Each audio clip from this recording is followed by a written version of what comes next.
সাবুদানা দিয়ে তৈরি এমন 3টে রেসিপি তোমাদের সাথে আজকে শেয়ার করব, যে রেসিপিগুলো খেতেও যেমন অনেক বেশি সুস্বাদু আর বানানো অনেক সহজ।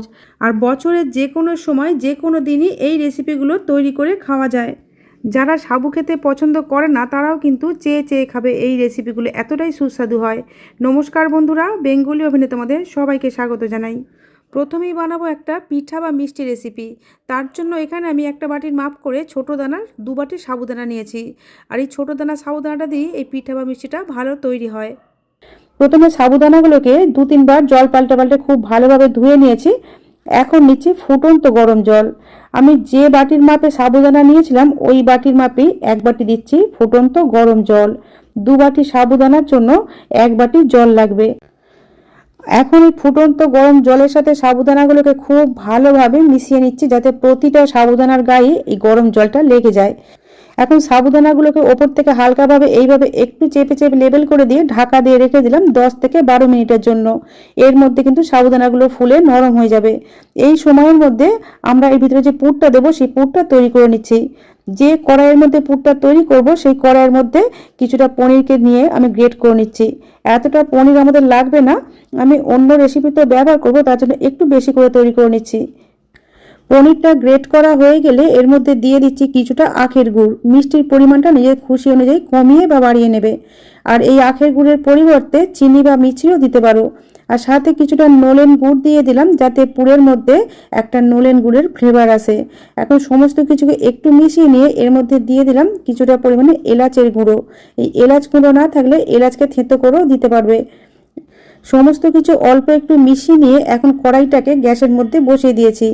এইবারে গ্যাসের ফ্লেমটা মিডিয়ামে রেখে এইভাবে অনবরত নাড়াচাড়া করে এই সন্দেশটা তৈরি করে নিতে হবে। কিছুক্ষণ নাড়াচাড়া করতে করতে গুড়টা গলে এরকম পাতলা হয়ে যাবে। এখন এই গুড়ের যে অতিরিক্ত জলটা এটাকে শুকিয়ে ফেলতে হবে। 2-3 মিনিট নাড়াচাড়া করতে করতে এই রসটাও কিন্তু শুকিয়ে যাবে। বন্ধুরা দেখো, রসটা কিন্তু শুকিয়ে গেছে, হালকা একটু রস আছে। এই সময়তেই গ্যাসের ফ্লেমটা অফ করে সন্দেশটাকে কড়ার মধ্যে একটু ছড়িয়ে দিলাম, যাতে অতিরিক্ত যে রসটা আছে এটাও শুকিয়ে যায়। আমি এখানে সন্দেশ ব্যবহার করছি পুর হিসাবে, তোমরা চাইলে কিন্তু নারকেল নাড়ুও ব্যবহার করতে পারো। এখন আমি তোমাদের 10 মিনিট পরে দেখাচ্ছি। গরম জলের মধ্যে যে সাবুদানাগুলোকে ভিজিয়ে রেখেছিলাম, সাবুদানাগুলো কিন্তু পুরো জলটাকে টেনে নিয়েছে। আর এখন অনেকটা নরম হয়ে গেছে সাবুদানাগুলো। দেখো, ঠিক এইরকম নরম হতে হবে। ভিতরে হালকা একটু শক্ত ভাব থাকলে কোনো সমস্যা হবে না, এই শক্ত ভাবটা কিন্তু থাকবে, পুরোপুরি নরম হবে না। এতক্ষণ সাবুদানাগুলোর মধ্যে আমরা কিন্তু কিছুই মেশাইনি। এখন এর মধ্যে দিয়ে দিলাম স্বাদ মতো লবণ। একটু স্বাদ বাড়াবার জন্য দিচ্ছি 2 টেবিল চামচ গুঁড়ো দুধ আর 2 টেবিল চামচ কোরানো নারকেল।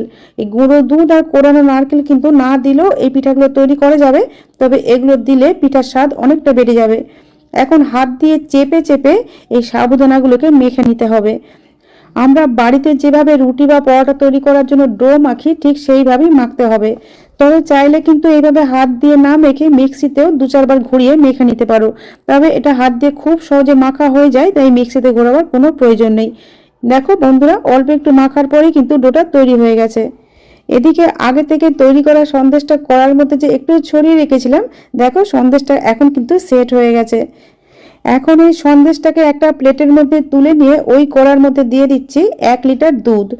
এই পুর তৈরি করা কড়ার মধ্যে পিঠাগুলো তৈরি করলে পিঠাগুলো অনেক বেশি টেস্টি হবে, কারণ কড়ার গায়ে যেগুলো লেগে আছে এগুলো দুধের সাথে মিশে গিয়ে দুধটা অনেক বেশি টেস্টি হয়ে যাবে। তাই কড়ার গায়ে যেটুকু সন্দেশ লেগেছিল এগুলোকে চেঁচে চেঁচে দুধের সাথে মিশিয়ে দিলাম। এখন এই দুধের মধ্যে দিয়ে দিচ্ছি 2টো তেজপাতা, একটা দারচিনি আর সাথে দিচ্ছি স্বাদ মতো চিনি। যে বাটির মাপে সাবু মেপেছিলাম ওই বাটির মাপে হাফ বাটি দিয়েছি চিনি।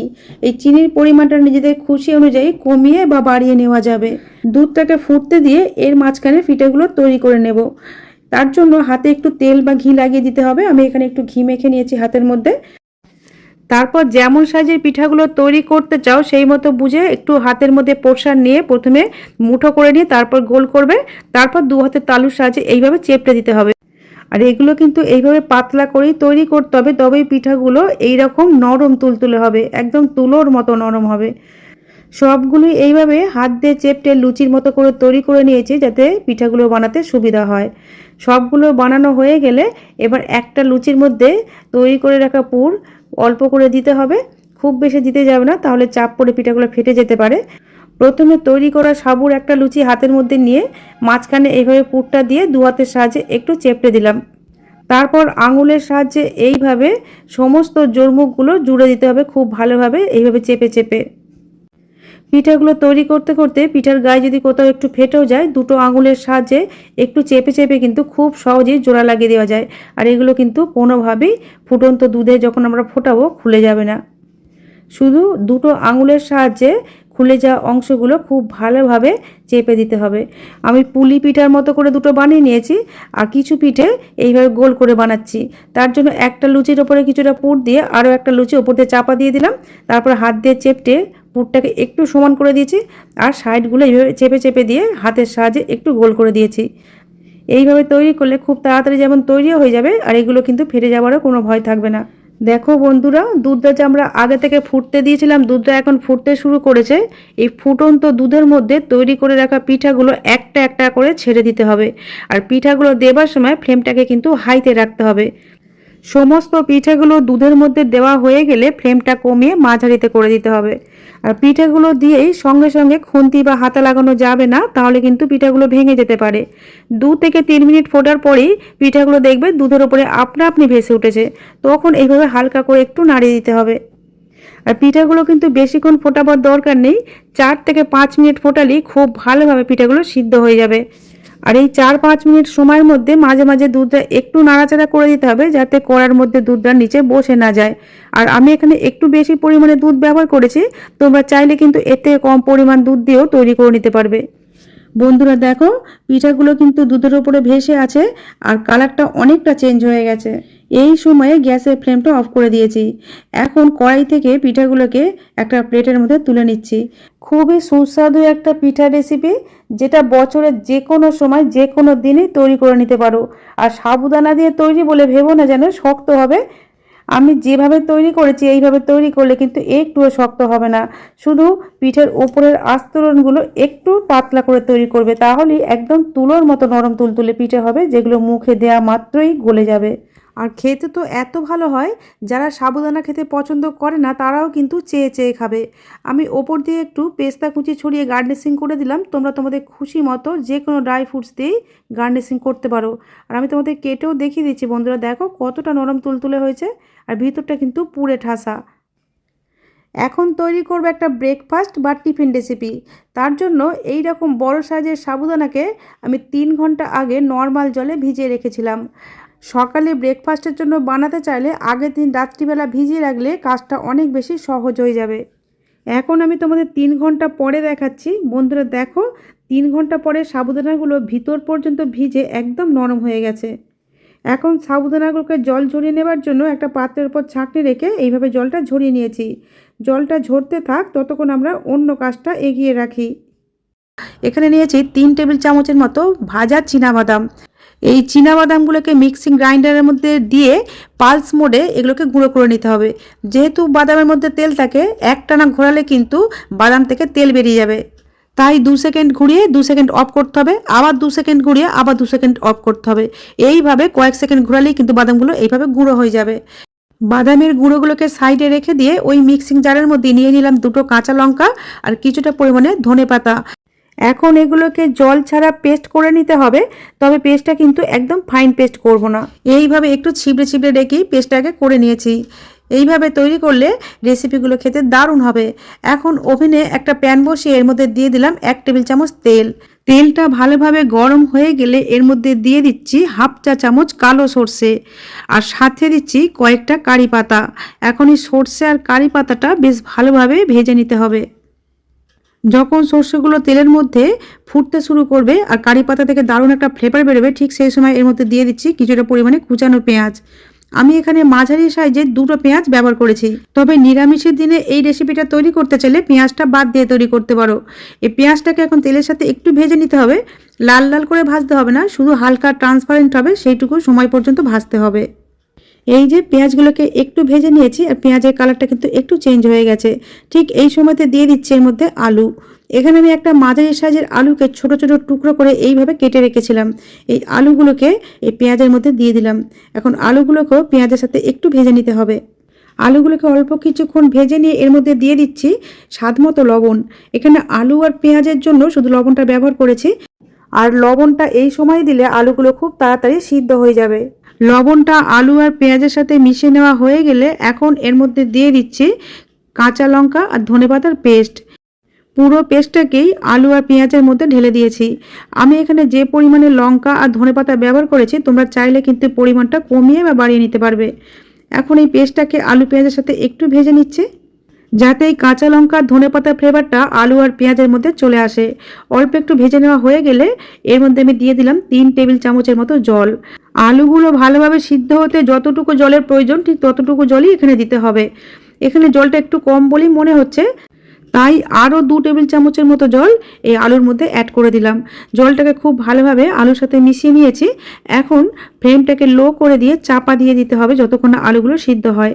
2 থেকে 3 মিনিট পরে একবার চেক করে দেখতে হবে, আর ফ্লেমটাকে কিন্তু অবশ্যই লোতে রাখতে হবে।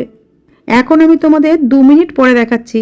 বন্ধুরা দেখো, আলুগুলো কিন্তু 80%-এর উপর সিদ্ধ হয়ে গেছে। এই আলুর সাইজগুলো যত ছোট করে কাটা হবে আলুগুলো তত তাড়াতাড়ি সিদ্ধ হয়ে যাবে। যেটুকু সিদ্ধ হতে এখনও বাকি আছে আরও 2 মিনিট মতো রান্না করব, তার মধ্যে কিন্তু ভালোভাবে সিদ্ধ হয়ে যাবে। এখন আমরা জল ঝরিয়ে রাখা সাবুদানাগুলো এর মধ্যে ঢেলে দেব। তবে সব সাবুদানাটা দেব না, আমরা এই সাবুদানা দিয়ে আরও একটা রেসিপি তৈরি করব। তার জন্য অর্ধেকের বেশিটা দিয়ে দিলাম আর অর্ধেকের কমটা রেখে দিয়েছি। সাবুদানাগুলো দেওয়া হয়ে গেলে খুব ভালোভাবে এই সাবুদানাগুলো মশলা আর আলুর সাথে মিশিয়ে নিতে হবে। বন্ধুরা, আমি তোমাদের আরও একবার দেখিয়ে দিচ্ছি যে সাবুদানাগুলো কত সুন্দরভাবে ভিতর পর্যন্ত নরম হয়ে গেছে। ভিতরে যদি শক্ত থাকে তাহলে কিন্তু খেতে ভালো লাগবে না, তাই সাবুদানাটা একটু আগেই ভেজাতে হবে। আর সাবুদানার মধ্যে এতক্ষণ আমরা কোনো লবণ ব্যবহার করিনি, এখন এর মধ্যে দিয়ে দিলাম স্বাদমতো লবণ, যাতে সাবুদানাগুলোর মধ্যে লবণাক্ত ভাব আসে। আর সাথে দিলাম হাফ চা চামচ গোলমরিচের গুঁড়ো। এগুলোকে খুব ভালোভাবে মিশিয়ে নিয়েছি। এই রেসিপিটার মধ্যে কিন্তু খুব বেশি মশলার ব্যবহার হয় না, তাতেও কিন্তু অনেক টেস্টি খেতে লাগে। আর এটা কিন্তু প্রথম থেকে শেষ পর্যন্ত লো ফ্লেমেই তৈরি করতে হবে। আমি লো ফ্লেমে চাপা দিয়ে দিয়েছিলাম আরও 1 মিনিটের জন্য। 1 মিনিট পরে দেখো বন্ধুরা, সাবুদানাগুলোর কালার কিন্তু অনেকটা চেঞ্জ হয়ে গেছে, মানে সাবুদানাগুলো একটু ট্রান্সপারেন্ট দেখতে লাগছে। এখন এর মধ্যে দিয়ে দিলাম একটা পাতিলেবুর জুস। এই পাতিলেবুর জুসটা এই টিফিন রেসিপির স্বাদটা কিন্তু অনেকটা চটপটা করে দেবে। জুসটাকে ভালোভাবে মিশিয়ে নিয়েছি। আর আমরা যে প্রথমে বাদামগুলো গুঁড়ো করে রেখে দিয়েছিলাম, এই নামাবার আগে এই বাদাম গুঁড়োটা এর মধ্যে দিয়ে দিলাম। প্রথমে সবটা দিইনি, কিন্তু কম কম লাগছিল বলে শেষে এটুকুও দিয়ে দিলাম। এবার বাদাম গুঁড়োটা ভালোভাবে সাবুদানার সাথে মিশিয়ে নিয়েছি। আর এটাকে রান্না করার কোনো প্রয়োজন নেই, এখন গ্যাসের ফ্লেমটা অফ করে দিয়েছি। সব শেষে দিয়ে দিচ্ছি কিছুটা কুচানো কাঁচা লঙ্কা। এটা অপশনাল, ইচ্ছে হলে দেবে, না হলে বাদ দিয়ে দেবে। এখন আমি গরম গরমই তোমাদের সার্ভ করে দেখাচ্ছি। বন্ধুরা দেখো কতটা ঝরঝরে হয়েছে। একটা সাবুদানা কিন্তু আর একটা সাবুদানার সাথে লেগে নেই। খেতে কিন্তু দারুণ হয়। একঘেয়ে আটা ময়দা দিয়ে একই ধরনের রেসিপি তৈরি না করে একটু অন্যরকমভাবে এই ধরনের রেসিপি তৈরি করে দেখো, খেতে কিন্তু দারুণ লাগবে। সকালের ব্রেকফাস্ট বা বাচ্চা বা বড়দের স্কুল বা অফিসের টিফিন বক্সের জন্য পারফেক্ট একটা রেসিপি। এখন দ্বিতীয় রেসিপিটা তৈরি করব। তার জন্য এখানে মাঝারি সাইজে একটা আলুকে এইভাবে ছোটো ছোটো টুকরো করে কেটে নিয়েছি। এটা কিন্তু কাঁচা আলু। আর সাথে নিয়েছি কিছুটা মটরশুঁটি। একটা মিক্সিং গ্রাইন্ডারের মধ্যে এই কেটে রাখা আলু আর মটরগুলো দিয়ে দিলাম। আর এর মধ্যে 3 টেবিল চামচের মতো জল দিয়ে একটা পেস্ট তৈরি করে নেব। পেস্টটা প্রথমে মিহি করে তৈরি করিনি, একটু দানা দানা রেখেই পেস্টটা তৈরি করেছি। এখন এর মধ্যে দিয়ে দিচ্ছি ভিজানো সাবুদানাগুলো।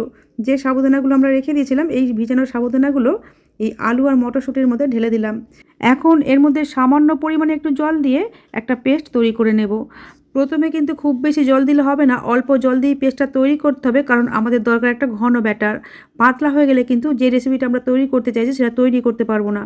পেস্টটাকে তৈরি করে নিয়েছি। সাবুগুলো কিছু কিছু সাবু একটা একটা দানা রয়ে গেছে, তার জন্য কোনো অসুবিধাই হবে না। এখন এই পেস্টের মধ্যে দিয়ে দিলাম স্বাদ মতো লবণ, হাফ চা চামচ গোলমরিচের গুঁড়ো, হাফ চা চামচ গোটা জিরে, অল্প একটু কুচানো কাঁচা লঙ্কা, আর দিলাম হাফ চা চামচ গ্রেট করা আদা, আর সাথে দিচ্ছি 2 টেবিল চামচ টক দই। এখানে যেহেতু আমরা ইনো সোডা কিছুই ব্যবহার করব না, তার জন্য এই টক দইটা ব্যবহার করেছি। আর এর মধ্যে অল্প একটু কুচানো ধনেপাতাও দিয়ে দিলাম। এখন সমস্ত উপকরণগুলো এই পেস্টের সাথে খুব ভালোভাবে মিশিয়ে নিতে হবে। বন্ধুরা দেখো, পেস্টটা কিন্তু এইরকমই ঘন করেই তৈরি করতে হবে। যদি মনে হয় পেস্টটা একটু পাতলা হয়ে গেছে, তাহলে এর মধ্যে অল্প একটু সুজি বা রুটি তৈরি করার একটু আটা দিয়ে দিও। ব্যাটারটা কিন্তু একদম রেডি। ব্যাটারটা কোনো রেস্টে রাখারও দরকার নেই, আর এর সাথে ইনো বা সোডা মেশাবারও কোনো প্রয়োজন নেই। এখন ওভেনে একটা তাওয়া বসিয়ে এর মধ্যে কয়েক ফোঁটা তেল দিয়ে তেলটাকে খুব ভালোভাবে তাওয়ার চারপাশে লাগিয়ে নিয়েছি। তাওয়াটা খুব ভালোভাবে গরম হয়ে গেলে তৈরি করে রাখা ব্যাটার থেকে এক হাতা ব্যাটার এইভাবে দিয়ে হালকা করে ছড়িয়ে দিলাম। ব্যাটারটা কিন্তু এরকম মোটা করে দিতে হবে, পাতলা করে দিলে উল্টাবার সময় ছিঁড়ে যাবে, এতটাই নরম হয়, যেহেতু এগুলো সাবুদানা দিয়ে তৈরি করা হচ্ছে। আর ব্যাটারটা দেবার সাথে সাথে ফ্লেমটাকে লো করে দিতে হবে। ওপরের পোর্শনটা যখন একটু শুকিয়ে আসবে তখন এর মধ্যে কয়েক ফোঁটা তেল দিয়ে দিলাম। এই তেলটা কিন্তু অপশনাল, ইচ্ছে হলে দেবে, না হলে বাদ দিয়ে দেবে। তেল ছাড়াও কিন্তু এই রেসিপিটা তৈরি করে নেওয়া যাবে, কোনো সমস্যাই হবে না। শুধু প্রথমে প্যানটাকে একটু তেল ব্রাশ করে নিলেই হবে। বন্ধুরা দেখো, এগুলো কিন্তু প্যান থেকে খুব সহজে উঠে আসে, কিন্তু এখন কাঁচা আছে যেহেতু নরম, খুব উল্টাতে গেলে খুব সাবধানে উল্টাতে হবে। নিচের পোর্শনটা যখন হালকা ব্রাউন হয়ে গেছে, মানে 1 থেকে 1.5 মিনিট সেঁকে নেওয়ার পর কিন্তু এটাকে উল্টে দিতে হবে। আর উল্টো দিকটাও হালকা করে সেঁকে নিয়ে তারপর আমরা এটাকে তুলে নেব। এই যে একটা তৈরি করা হয়ে গেছে, এটাকে সরাসরি প্লেটের মধ্যে ঢেলে নিলাম যাতে ছিঁড়ে না যায়। এটা এতটাই নরম হয় যাদের দাঁত নেই তারা কিন্তু খুব সহজে মাড়ি দিয়ে খেয়ে ফেলতে পারবে। আমি আমার চ্যানেলে এই রকমই হাতের কাছে থাকা উপকরণ দিয়ে সহজভাবে তৈরি নতুন নতুন রেসিপির ভিডিও আপলোড করে থাকি। এই রকম রেসিপির ভিডিওর আপডেট সবার আগে পাওয়ার জন্য ইউটিউব থেকে দেখলে চ্যানেলটা সাবস্ক্রাইব করার, আর এফবি পেজ থেকে দেখলে পেজটাকে ফলো করে নেওয়ার অনুরোধ রইল। বন্ধুরা, আজ তাহলে এই পর্যন্তই। তোমাদের সাথে আবার আমার দেখা হবে নতুন কোনো রেসিপির সাথে। তোমরা ভালো থেকো, সুস্থ থেকো, সাবধানে থেকো।